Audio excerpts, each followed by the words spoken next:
दोस्तों, श्रेष्ठ परीक्षा स्टडी चैनल पर स्वागत है। इस्तकबाल है। बीपीएससी आयोग ने एक नया ऑफिशियल नोटिस जारी किया है, जिसका 1 से लेकर 5 तक अगर जिसका कोई भी दस्तावेज़ में अगर गड़बड़ी है, त्रुटिपूर्ण है, तो 21 से लेकर के 25 तक आप अपना अपलोड किए हुए जो है उसको हटाकर आप अपना सही डॉक्यूमेंट को अपलोड कर सकते हैं।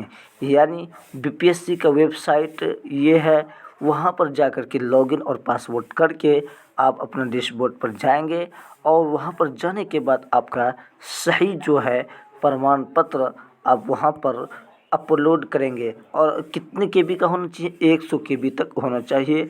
और छाया प्रति राजपत्रित पदाधिकारी द्वारा हस्ताक्षरित होना आवश्यक है, यानी ज़रूरी है। साथ ही अपलोड करते समय राजपत्रित पदाधिकारी का नाम, पदनाम, पदस्थापन का स्थान एवं संपर्क संख्या पोर्टल का अंकित करना सुनिश्चित कराएंगे। दोस्तों, ये बहुत महत्वपूर्ण ये आपको बीपीएससी दिया गया है। अगर अभी तक कोई दस्तावेज़ में गलती है तो आप 21 को पोर्टल को खोल करके आप अपना दस्तावेज़ को सही कर सकते हैं।